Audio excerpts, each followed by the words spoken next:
बृहन्मुंबई महानगरपालिका शिक्षण विभागाच्या व्हर्च्युअल ट्रेनिंग सेंटरमध्ये मी प्रेरणा देसाई आपल्या सर्वांचं स्वागत करते आणि आजच्या नवीन तासाला सुरुवात करते। तासावी विषय इतिहास, पाठ आहे वैदिक संस्कृती। बालमित्रांनो, यापूर्वी आपण हडप्पा संस्कृतीची माहिती बघितलेली आहे। हडप्पा संस्कृतीची नगर रचना कशी होती, तिथली घरे कशी होती, त्या लोकांची मुद्रा, त्यांची असलेली भांडी, त्यांचं लोकजीवन, त्यांचा व्यापार याविषयी माहिती घेतली।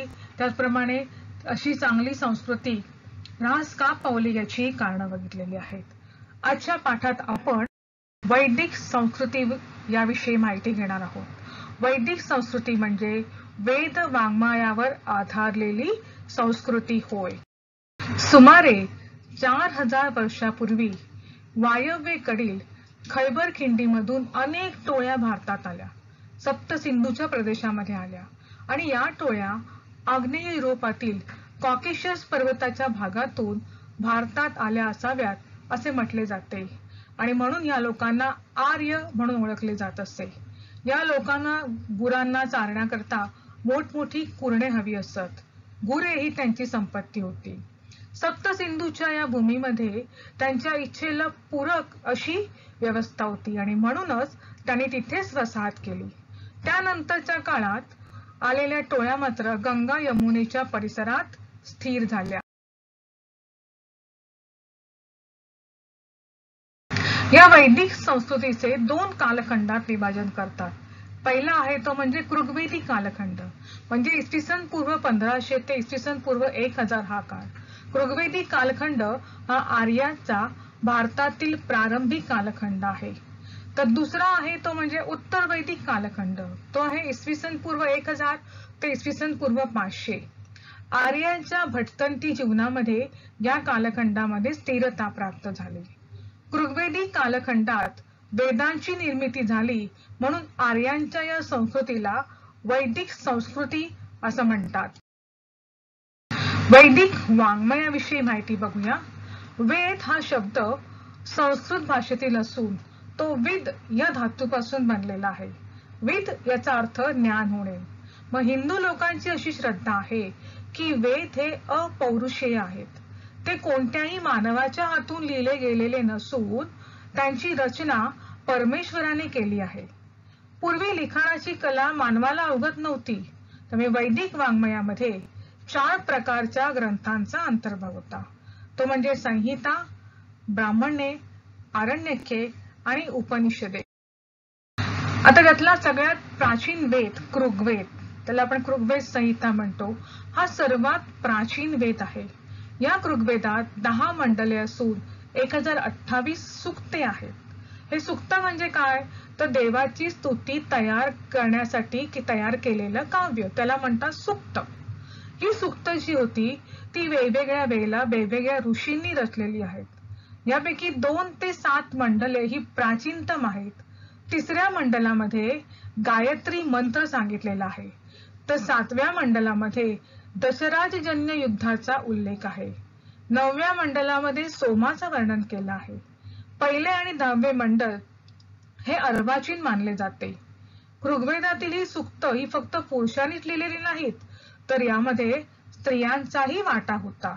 कृग्वेदातील देवता म्हणजे निसर्गाने धारण केलेली विविध रूपे होत। याचा पुढचा वेद आहे तो म्हणजे सामवेद। सामन म्हणजे स्वर किंवा छंद आणि म्हणून सामवेदाला स्वरशास्त्र म्हणतात। भारतीय संगीताचा उगम आपल्याला या सामवेदात आढळतो। सामवेदामध्ये 1549 किंवा 1810 ऋचा आहेत, परंतु यापैकी केवळ 75 ऋचाच या स्वतंत्र किंवा नवीन रचल्या आहेत। बाकीच्या सगळ्या ऋचा ज्या आहेत त्या कृग्वेदातून घेतलेल्या आहेत। गाण्याचे राग शिकणे हा सामवेदाचा प्रमुख हेतू होता। सामवेदापासून आपल्याला भारतीय संगीत शास्त्राचा इतिहास माहिती होतो। आता ही ऋचा म्हणजे काय, तर ऋचा म्हणजे स्तुती करण्यासाठी रचलेली कविता होय। पुढचा जो वेद आहे तो आहे अथर्ववेद। अथर्वण लोकांचा वेद म्हणून याला अथर्ववेद म्हणतात. पूर्वीच्या काळी अग्नीची उपासना जे करायचे त्या पुरोहितांना अथर्वण असं म्हटलं जायचं. आणि या वेदापैकी 1/3 भाग हा सुद्धा ऋग्वेदातून जसाच्या तसा घेतलेला आहे. अथर्ववेद जो आहे हा पहिल्या 3 वेदांपेक्षा भिन्न वाटतो, कारण यातील भाषा, त्यातले विचार आणि तत्वज्ञान हे पहिल्या 3 वेदांपेक्षा वेगळे आहेत. या वेदामध्ये अंत्यविधी, रोग बरे करणे, राक्षसांचा व शत्रूचा नाश करणे, त्याचप्रमाणे राज्याभिषेक समयी म्हणावयाचे मंत्र, वनस्पती शास्त्र इत्यादी अनेक विषयांची चर्चा आहे. हा अथर्ववेद म्हणजे आयुर्वेद शास्त्राचा प्रारंभ होय. यामध्ये अनेक रोग आणि त्यावरील औषधांची माहिती आपल्याला वाचायला मिळते. अथर्ववेदात तंत्रज्ञान विषयक विचारही मांडलेले आढळतात. म्हणजे अशा रीतीने अथर्ववेदाचं स्वरूप हे सार्वत्रिक आहे. प्रत्येकाला सुख, शांती आणि समृद्धी लाभावी हा या वेदाचा उदात्त हेतू आहे. यजुर्वेद. यजुस याचा अर्थ मंत्र किंवा सुक्त. यज्ञविधी वेळी म्हणायचे मंत्र या ग्रंथात समाविष्ट केले आहेत. आर्य जेव्हा गंगा यमुनेच्या खोऱ्यात स्थायिक झाले तेव्हा त्यांच्या नित्य जीवनामध्ये यज्ञयाग, गृहकृत्ये यांना महत्त्व प्राप्त झाले. मग यज्ञ कसे करावे, कोणत्या वेळी करावे, यज्ञाच्या वेळी कोणते मंत्र म्हणावे इत्यादी सगळी माहिती आपल्याला यजुर्वेदात मिळते. आणि म्हणून या वेदाला यज्ञ वेद असेही म्हणतात.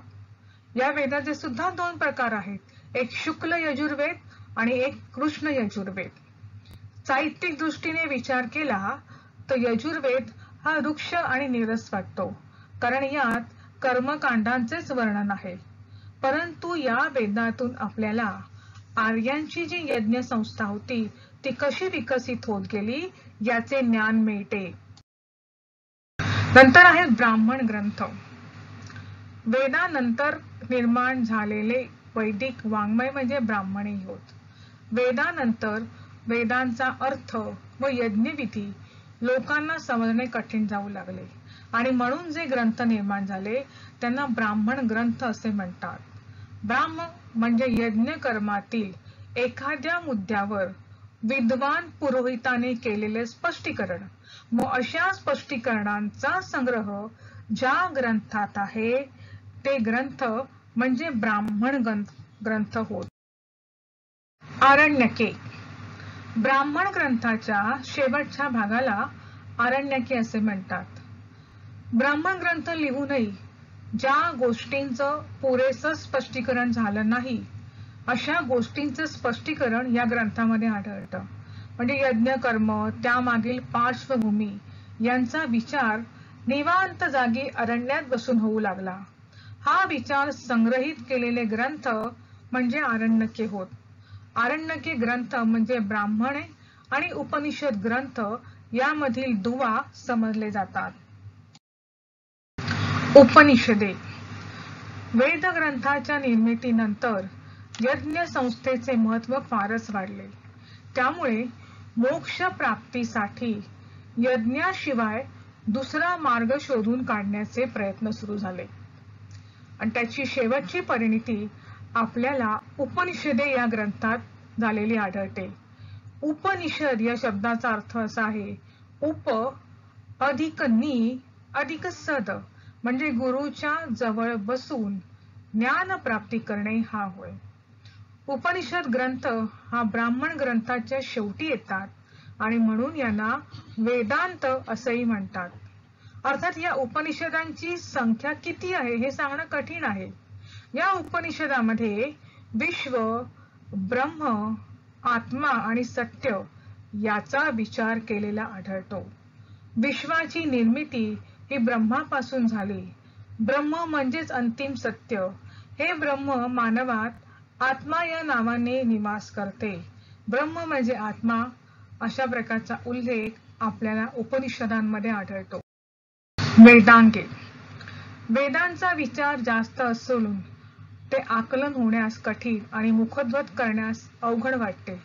अनेक विद्वान ऋषींनी हे ज्ञान सूत्र रूपात मांडले आणि त्यालाच वेदांग म्हटलं जातं.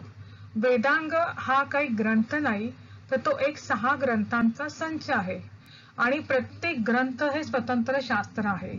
शिक्षा, कल्प, व्याकरण निरुक्त, छंद आणि ज्योतिष अशी ही 6 वेदांगे आहेत. शिक्षा, वेद पठणाचे व गायनाचे नियम, प्रत्येक मंत्रातील शब्दांचा उच्चार व आघात या संबंधीची माहिती आणि त्यातील पद्मज्ञान शिक्षा व वेदांगामध्ये अंतर्भूत आहेत. नंतर आहे कल्पसूत्र.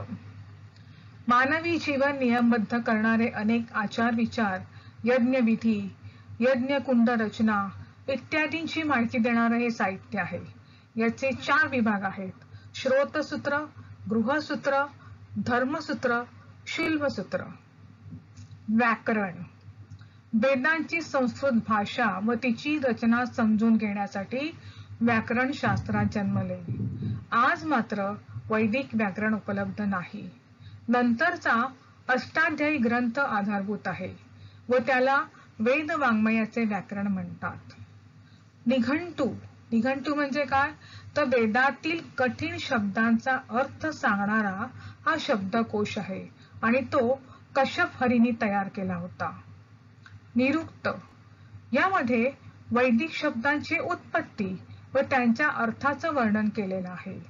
तर छंदशास्त्रामध्ये वैदिक मंत्रांचं तालसुरात उच्चारण कसं करायचं याबद्दल माहिती दिलेली आहे.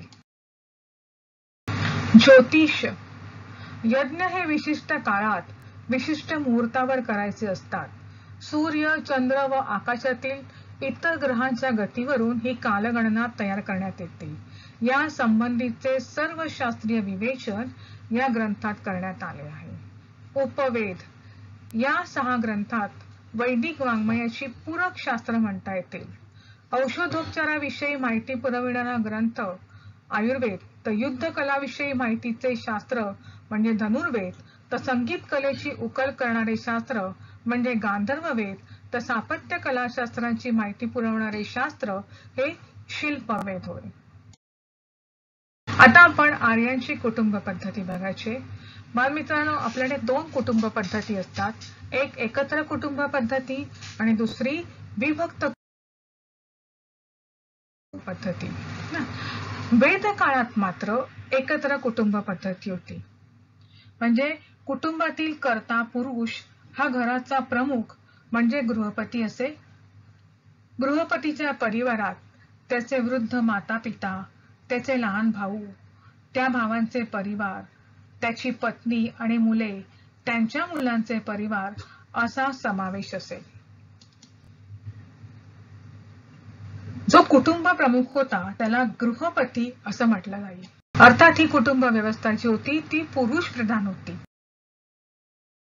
सुरुवातीच्या काळात लोपामुद्रा, गार्गी, मैत्रेयी अशा काही विद्वान स्त्रियांचे उल्लेख वैदिक साहित्यात आढळतात. परंतु हळूहळू स्त्रियांवरील बंधने वाढत गेली आणि त्यांचे कुटुंबातील आणि समाजातील स्थान हे अधिकाधिक दुय्यम होत गेले. आता आपण वेदकालीन घरांविषयी माहिती बघूया. आपली जी घरं आहेत ती आपण बघतो सिमेंट, माती, विटा यांची तयार झाले. पण वेद काळातील घरे ही मातीची किंवा कुडाची बनलेली असत. हे कूड म्हणजे गवत किंवा वेलींचे जाडसर तट्टे विणून त्यावर शेड माती लिंपून तयार केलेली भिंत असे. वेदकालीन लोकांचा आहार कसा होता, तर वेदकालीन लोकांच्या आहारामध्ये प्रामुख्याने गहू, सातू, तांदूळ या तृणधान्यांचा समावेश होता. यव म्हणजे सातू, गोधूम म्हणजे गहू आणि व्रीही म्हणजे तांदूळ यासारखे शब्द आपल्याला आढळतात. त्याचप्रमाणे दूध, दही, लोणी, तूप, मध हे त्यांचे आवडीचे पदार्थ होते. तसेच उडीद, मसूर, तीळ, मांस या पदार्थांचाही त्यांच्या आहारात समावेश होता. वैदिककालीन लोक लोकरी व सुती वस्त्रे वापरत. ते लोक वल्कले म्हणजे झाडांच्या सालीपासून तयार केलेली वस्त्रेही वापरत. तसेच प्राण्यांच्या कातडीचा उपयोगही वस्त्र म्हणून केला जाई. स्त्रिया आणि पुरुष फुलांच्या माळा, विविध प्रकारच्या मण्यांच्या माळा आणि सोन्याचे दागिने वापरत. त्यामध्ये निष्क नावाचा दागिना लोकप्रिय होता. वेदकालीन सोना स्त्रियांसाठी कुरीरम, पोपश म्हणजे केसात माळली जाणारी आभूषणं हे अशा प्रकारचे दागिने तयार होत असे. निष्क नावाचा हा गळ्यातील दागिना हा विशेष लोकप्रिय असा आणि याचा उपयोगही वस्तूंच्या खरेदी विक्रीसाठी होई. बालमित्रांनो, आता आपल्याला कंटाळा आला, आता आपण टीव्ही बघतो, रेडिओ ऐकतो, फिरायला जातो किंवा तुम्ही मोबाईलवर खेळ खेळता. मग त्यावेळेला आर्यांना कंटाळा ते काय करायचे? तर आर्य काळात सुद्धा गायन, वाद्य, सोंगट्यांचा खेळ, नृत्य, रथांच्या शर्यती, शिकार यासारख्या मनोरंजनाच्या साधनांचा वापर करत. त्यांची प्रमुख वाद्य होती त्यामध्ये वीणा, शततंतू, झांजा, शंख, मृदुंग, डमरू या तालवाद्यांचा समावेश होता. शेती आणि पशुपालन. वैदिक काळामध्ये शेती हा प्रमुख व्यवसाय होता. अनेक बैल जुंपलेल्या नांगराने नांगरट केली जाई आणि नांगराला लोखंडाचा फाळ बसवत असत. अथर्ववेदामध्ये पिकावर पडणारी कीड आणि पिकाचा विध्वंस करणारे म्हणजे नाश करणारे प्राणी आणि त्यावरील उपाय यांचाही विचार केलेला आहे. शेतीसाठी खत म्हणून ते गायीच्या शेणाचा उपयोग केला जाईल. वैदिक काळामध्ये घोडा, गाय, बैल, कुत्रा या प्राण्यांना विशेष महत्त्व होते आणि गायींचा वापर जो आहे तो विनिमयासाठी केला जाईल. आता विनिमय म्हणजे काय? जर आपल्याला बघा आता एखादी वस्तू हवी असेल तर आपण काय करतो? दुकानात जातो, पैसे देतो, त्या वस्तूची किंमत जी असेल तेवढी पैसे देतो आणि वस्तू विकत घेतो. पण त्यावेळेला मात्र हा जो व्यवहार होता तो पैशाच्या स्वरूपात नव्हता, तर तो वस्तूंच्या बदल्यात होता. त्याला वस्तू विनिमय पद्धत म्हणतात. म्हणजे माझ्याजवळ असलेली वस्तू मी तुला देणार आणि तुझ्याकडे माझ्यासाठी माझ्या गरजेची जी वस्तू असेल ती तुझ्याकडून घेणार. तर आर्य लोक जे होते ते या वस्तू विनिमयासाठी गायीचा उपयोग करत आणि त्यामुळे गायींना विशेष किंमत होती. इतरांनी गायी चोरू नये म्हणून विशेष काळजी घेतली जाईल. प्राणी म्हणजे घोडा. घोडा हा अत्यंत वेगात पळणारा प्राणी आणि आर्य लोकांनी त्याला माळचा लावून रथाला जोडलेलं होतं आणि त्यामध्ये ते लोक अतिशय निष्णात. वेदकालीन रथाची चाके जी होती ती आर्याची होती. भरीव चाकापेक्षा आर्याचे चाक हे वजनाने हलके असते. घोडा जोडलेले आर्यांच्या चाकाचे वेदकालीन रथ अर्थात खूपच वेगवान होते. त्या काळामध्ये शेती आणि पशुपालन याखेरीज अनेक व्यवसायांचाही विकास झाला. व्यावसायिक, कारागीर समाज व्यवस्थेचे महत्त्वाचे घटक होते. ते श्रेणी या नावाने ओळखले जाणारे त्यांचे स्वतंत्र संघ होते. अशा श्रेणींच्या प्रमुखाला श्रेष्ठी म्हणत. परंतु हळूहळू व्यावसायिक कारागिरांचा दर्जा दुय्यम होत गेला. त्या काळात समाजामध्ये ब्राह्मण, क्षत्रिय, वैश्य, शूद्र असे वर्ण होते. हे वर्ण व्यवसायावरून ठरत. म्हणजे अध्यात्म पूजाविधी करणारे लोक ब्राह्मण, लढाऊ प्रवृत्तीचे संरक्षणासाठी युद्ध करणारे लोक म्हणजे क्षत्रिय, व्यवसाय धंदा शेती करणारे लोक वैश्य, तर हलकी कामं करणारे लोक शूद्र असं होतं. नंतरच्या मात्र हे जे वर्ण आहेत ते जन्मावरून ठरू लागले आणि त्यामुळे जाती निर्माण झाल्या आणि या जाती व्यवस्थेमुळे समाजात विषमता निर्माण झाली. आता आपण माहिती बघूया आश्रम व्यवस्था, की आदर्श आयुष्य कसं जगावं या संबंधीच्या काही कल्पना या वेद काळात रूढ झाल्या होत्या. जन्मापासून मृत्यूपर्यंतचे 4 टप्पे होत आणि ह्या 4 टप्प्यांना 4 आश्रम म्हटलं जाईल.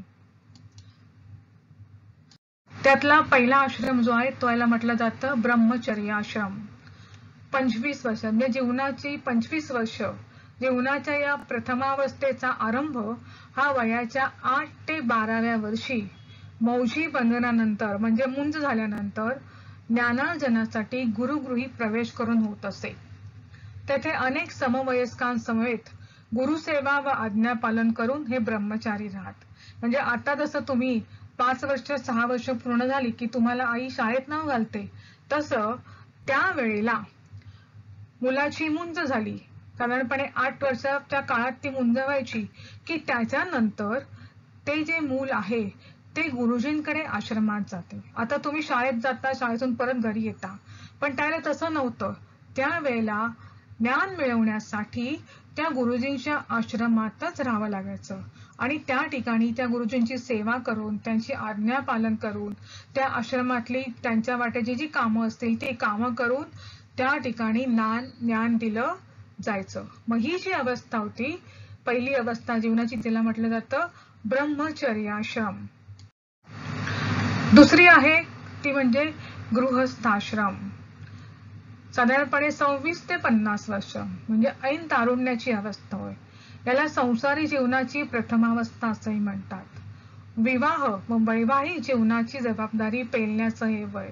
म्हणजे ज्या वेळेला ब्रह्मचर्याश्रम संपून गुरुच्या घरून ज्या वेळेला ते मूल परत यायचं, त्यानंतर त्याचा विवाह केला जायचा. मग एकदा मुलाचा विवाह झाला की त्याचा पिता जो आहे तो वानप्रस्थाश्रमात जायला मोकळा व्हायचा. म्हणजे वैवाहिक जीवनाची जबाबदारी पेलणं आणि पित्याला वानप्रस्थाश्रमी जाण्यास मदत करणं आणि स्वतः गृहस्थाश्रमाची जबाबदारी पेलणं ही या काळातली कर्तव्य होती. आणि यामध्ये पुरुषाने कुटुंब आणि समाज यांच्यासाठी करायची जी काही कर्तव्य आहेत ती कर्तव्य पत्नीच्या साहाय्याने पार पाडावीत अशी अपेक्षा असते. त्याचा पुढचा आश्रम म्हणजे वानप्रस्थाश्रम. वय वर्ष आहे 51 ते 75. वृद्धावस्थेपूर्वीची ही प्रौढावस्था होय. मग या वेळेला संसार मोह त्यागून जगण्याचा प्रयत्न करायचा. ऐहिक बंधने त्यागून पारलौकिक सुखासाठी कष्ट सोसण्याची ही पूर्वतयारी होय. आणि या सवयीमुळे संन्यासाश्रमाची वाट मोकळी होते असा समज होता. म्हणजे ह्या अपेक्षा काय होती की या टप्प्यावर त्या व्यक्तीने आपल्या घरादाराचा, संपत्तीचा, आपल्या नातवंडांचा, आपल्या मुलाबाळांचा म्हणजे सगळ्या मोहाचा त्याग करून ज्या ठिकाणी मनुष्य वस्ती नाही अशा ठिकाणी राहून अत्यंत साधेपणाने जगावे. म्हणजे चमचमीत खाणं नाही, चांगले चांगले कपडे नाही, दागिने नाही, अत्यंत साधं जीवन जगावं असं मानलं जाईल. आणि पुढची म्हणजे शेवटची अवस्था म्हणजे संन्यासाश्रम. 76 ते 100 वर्ष. एकदा का सगळ्या मायेचे पाश तोडून वैराग्य वृत्ती पत्करली, एकांतवास पत्करला की आपल्यातले जे विकार आहेत ते विकार नष्ट होतात असं म्हटलं जातं. म्हणून गुरुकृण मुक्ती, देवस्मरण, चिंतन, ध्यान आणि मोक्षाकडे नेणारा हा आश्रम होय, तो म्हणजे संन्यासाश्रम. अशा प्रकारे ही जी आयुष्य कसं जगावं या संबंधीची ही कल्पना होती. आता आपण आर्यांच्या धर्म कल्पना कोणत्या होत्या ते पाहूया.